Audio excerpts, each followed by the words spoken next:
আসসালামু আলাইকুম প্রিয় শিক্ষার্থীরা, আমি শিন সুলতানা চলে আসলাম নতুন একটি ক্লাস নিয়ে। এই মুহূর্তে আলোচনা করব 21-এর গল্প। এই ছোট গল্পটা থেকে আসা কিছু একটা সৃজনশীল প্রশ্ন নিয়ে, যে সৃজনশীল প্রশ্নটা এসেছে government Muslim high school Chattogram থেকে। তো আমরা দেখি এই প্রশ্নটা সম্পর্কে আমরা কিভাবে আলোচনা করতে পারি। অর্থাৎ আমরা ফার্স্টে ক খ আলোচনা করবো, তারপর গ খ। গল্পকথককে কে হাত ধরে টান দিল মিছিলে যাওয়ার জন্য? গল্পকথক যিনি গল্পটা বলেছেন তাকে কে ডাক দিয়েছে মিছিলে যাওয়ার জন্য? তুমিও চলো না আমাদের সঙ্গে, কে কাকে কোথায় যেতে বলেছিল ব্যাখ্যা করো। তো আমরা দেখি ক এবং খ আলোচনা করব। ক নাম্বার প্রশ্ন, এই যে গল্পকথকে তপু হাত ধরে টান দিল মিছিলে যাওয়ার জন্য, তপু টান দিয়েছে। তুমিও চলো না আমাদের সঙ্গে, উক্ত কথাটি 21-এর গল্প শীর্ষক ছোট গল্পে তপু তার স্ত্রী রেণুকে উদ্দেশ্য করে বলেছে। মাতৃভাষা মর্যাদা রক্ষার সংগ্রামে ঢাকা মেডিকেল কলেজের ছাত্ররা সক্রিয়ভাবে অংশগ্রহণ করে এবং আত্মত্যাগের মাধ্যমে ইতিহাস গড়ে তোলে। গল্পে দেখা যায় তপু তার বন্ধু গল্পকথক ও রাহাতের সঙ্গে ভাষা আন্দোলনে মিছিলে যোগ দেয়। আন্দোলন চলাকালে রেণু সেখানে উপস্থিত হয়ে স্বামীর হাত ধরে তাকে মিছিল থেকে সরিয়ে নিয়ে যেতে চায়। সে তপুর নিরাপত্তা নিয়ে উদ্বিগ্ন ছিল এবং তাকে ঘরে ফিরিয়ে নিতে চেয়েছিল, কিন্তু দেশপ্রেমী উদ্বুদ্ধ ভাষার অধিকারের প্রশ্নে আপোষহীন তপু স্ত্রীর হাত ছাড়িয়ে দেয়। শুধু নিজে আন্দোলনে অবিচল থাকে না, বরং রেণুকেও আন্দোলনে অংশগ্রহণের আহ্বান জানায়। সেই মুহূর্তেই সে আবেগ ও দৃঢ়তার সঙ্গে প্রশ্নোক্ত কথাটি বলেছে। তপু মূলত রেণুকে বলেছে তুমিও চলো না আমাদের সঙ্গে মিছিলে, কারণ সে মিছিলে যাওয়ার জন্য তপুকে উল্লেখ করেছে, মানে রেণুকে রেখেছে। সেজন্য আমাদের এই কথাটি আলোকপাত বা আলোচনা করা হয়েছে। এবার আমরা আলোচনা করব গ আর ঘ নিয়ে। গ আর ঘ নাম্বার প্রশ্নটা একটু ভালো করে আমরা দেখি। গ আর ঘর জন্য আমাদের উদ্দীপকটি পড়তে হবে, যদি গ নাম্বার প্রশ্ন, আচ্ছা আগে উদ্দীপকটা পড়ি তারপরে। ক্যামেরার চোখে আকৃতি দেয় ছবির, ওই চোখে আঁকা ছবির সময়, সমাজ ও সভ্যতার অভাব তুলে ধরে অনাগত দিনের জন্য। সময়ের পটে আঁকা অপরিহার্য বাস্তবতার এমন সব ছবি কখনো কখনো ক্যামেরার চোখ এঁকে দেয়, যার আবেদন হয় সসীম অথবা অপরাজেয়।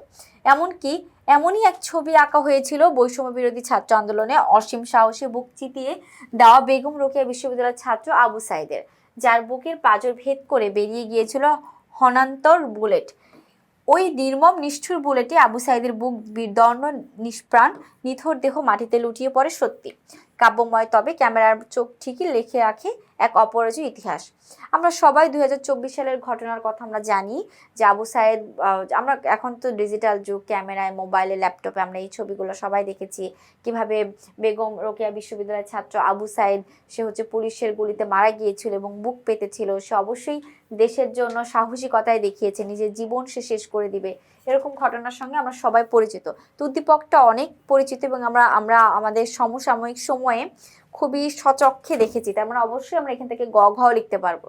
তো এখন আমরা দেখি এই উদ্দীপক সঙ্গে আমাদের গ আর ঘটা কিভাবে সাজানো হয়েছে সেটা আমরা একটু লক্ষ্য করে। আচ্ছা, এই যে হচ্ছে গ আর ঘ। উদ্দীপকটি 21-এর গল্প, এর কোন দিকটির সঙ্গে সাদৃশ্যপূর্ণ ব্যাখ্যা করো। আমরা একটু ব্যাখ্যা করব এখন। আর ঘতে বলেছি 21-এর গল্প ছোট গল্পে তপুর জীবন দান এবং উদ্দীপকের আবু সাইদের জীবন দান একই চেতনা উৎসারিত, মন্তব্যটি বিশ্লেষণ করো। আচ্ছা দেখি একসাথে মিল কিনা, আমরা একটু মিলাই আবু সাইদ এবং তপুর সঙ্গে মিল কিনা এটা, আর উদ্দীপকটার সঙ্গে ঠিকঠাক আছে কিনা, মানে সাদৃশ্য কোন দিক থেকে সাদৃশ্য ছিল। গ নাম্বার, আগে আমরা ফার্স্টে গ নাম্বারটা দেখব।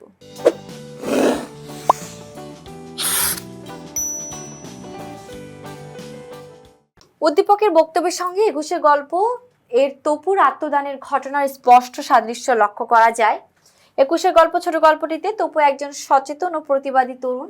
রাষ্ট্রভাষা বাংলার ন্যায্য দাবি আদায়ের লক্ষ্যে সে প্লাকার্ড হাতে ভাষা আন্দোলনে মিছিল অংশগ্রহণ করে। পুলিশের নিষ্ঠুর গুলিতে আহত হয়ে তপু শহীদ হয়। মাতৃভাষা মর্যাদা প্রতিষ্ঠার সংগ্রামে নিজের জীবন উৎসর্গ করার মধ্য দিয়ে তপু ইতিহাসের অমর চরিত্রে পরিণত হয়েছে। অন্যদিকে উদ্দীপকে আমরা দেখতে পাই কোটা সংস্কার বা বৈষম্য বিরোধী ছাত্র আন্দোলনে অংশগ্রহণকারী রোকেয়া বিশ্ববিদ্যালয়ের ছাত্র আবু সাইদের বীরত্বপূর্ণ আত্মত্যাগের চিত্র। আবু সাইদ অন্যায়ের কাছেই মাথা নত করেননি। যখন সাধারণ শিক্ষার্থীদের অধিকার আদায়ের লড়াই চলছিল তখন তিনি বুক চিতিয়ে পুলিশের গুলির সামনে দাঁড়িয়েছিলেন। অন্যায়ের বিরুদ্ধে প্রতিবাদ করতে গিয়ে জীবন বিসর্জন দেওয়ার ক্ষেত্রে আবু সাইদের আত্মত্যাগ ও তপুর আত্মত্যাগের সঙ্গে মিল আছে। তপু যেভাবে মারা গেছেন পুলিশের গুলিতে, আমরা আবু সাইদকে সেভাবে দেখেছি। তো আত্মত্যাগ দেওয়ার ক্ষেত্রে দুজনের মধ্যে মিল লক্ষ্য করা যায়। এবার ঘ নম্বর প্রশ্নে দেখো, একুশের গল্প ছোট গল্পে তপুর জীবনদান এবং উদ্দীপকের আবু সাইদের জীবনদান একই চেতনায় উৎসারিত। মন্তব্যটি একেবারে যথার্থ। দুজনে আসলেই জীবন ত্যাগ করেছে দেশের জন্য, তো দুজনে অবশ্যই একই সঙ্গে মিলাচ্ছে। একুশের গল্প ছোট গল্পে তপু 1952 সালের ভাষা আন্দোলনের একজন সাহসী তরুণ। বাঙালির মাতৃভাষা বাংলাকে রাষ্ট্রভাষার মর্যাদা দেওয়ার দাবিতে সে মিছিলে অংশগ্রহণ করে। হাতে লাল কালিতে লেখা রাষ্ট্রভাষা বাংলা চাই প্লাকার্ড নিয়ে তপু মিছিলের অগ্রভাগে এগিয়ে যায়। হাইকোর্টের মোড়ে পুলিশের গুলিতে সে শহীদ হয়। নিজের জীবন দিয়ে তপু প্রমাণ করে যে মাতৃভাষার অধিকার তার কাছে জীবনের চেয়েও অনেক বেশি মূল্যবান। তার আত্মত্যাগ ভাষা আন্দোলনের ইতিহাসে এক অনন্য দৃষ্টান্ত। তারপর আরো আছে, উদ্দীপক দেখা যায় জুলাই আন্দোলনের শহীদ হওয়া আবু সাইদ অন্যায় বৈষম্যের বিরুদ্ধে প্রতিবাদের দৃষ্টান্ত প্রতীক। ন্যায্য অধিকার আদায়ের সংগ্রামে তিনি ভয়কে উপেক্ষা করে রাজপথে নেমে আসেন। আন্দোলনের সময় দমন পীড়নের শিকার হয়ে আবু সাইদ শহীদ হন। তার আত্মত্যাগ প্রমাণ করে যে অন্যায়ের বিরুদ্ধে দাঁড়াতে হলে প্রয়োজনে জীবন দিতেও পিছপা হওয়া যাবে না। আবু সাইদের জীবনদান আধুনিক সময়ে অধিকার আদায়ের সংগ্রামের সাহস ও চেতনার পুরোপুরি অনুপ্রেরণা। তারপর দেখো, তপুর আত্মত্যাগের সঙ্গে জুলাই আন্দোলনের শহীদ হওয়া আবু সাইদের গভীর মিল রয়েছে। একুশের গল্প ছোট গল্পে তপু যেমন মাতৃভাষার অধিকার আদায়ের জন্য জীবন উৎসর্গ করেছে, তেমনি জুলাই আন্দোলনে আবু সাইদ অন্যায় বৈষম্যের বিরুদ্ধে দাঁড়িয়ে নিজের জীবন বিলিয়ে দিয়েছে। উভয় ব্যক্তিগত নিরাপত্তা চেয়ে জাতির অধিকার ও ন্যায়ের প্রশ্নকে বড় করে দেখেছে। ভয়, হুমকি বা মৃত্যুর সংখ্যা তাদের সংগ্রামের পথ থেকে সরাতে পারেনি। তপুর হাতে ছিল রাষ্ট্রভাষা বাংলা চাই লেখা প্লাকার্ড, আর আবু সাইদের কণ্ঠে ছিল অন্যায়ের বিরুদ্ধে প্রতিবাদের ভাষা। দুজনের চেতনায় ছিল অধিকার আদায় ও অন্যায়ের প্রতিরোধ। তাই বলা যায় তপুর আত্মত্যাগ ও আবু সাইদের শহীদ হওয়া একই আদর্শিক চেতনায় উৎসাহিত।